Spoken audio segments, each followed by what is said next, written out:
Hello, I'm Jesse Myles of the Myles Group, and today I'm going to answer the question, what happens when I have appraisal issues?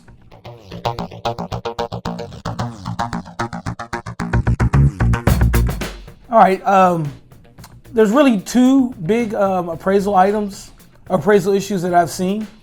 And one is when the home doesn't appraise for the contracted price. And really, your listing agent has an opportunity to show the comps that they use when they did your comparative market analysis versus the comps that the appraiser used.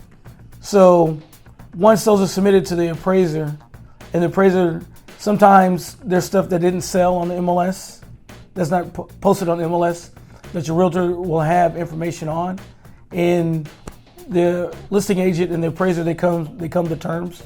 The second big thing is the lender required repairs that the appraiser might find. And I found the biggest way to combat that issue is that after the inspection report is done and during the option period when you're negotiating repairs and stuff like that, the buyer's agent and the listing agent really gotta go through the inspection report that was done and identify those repairs ahead of time.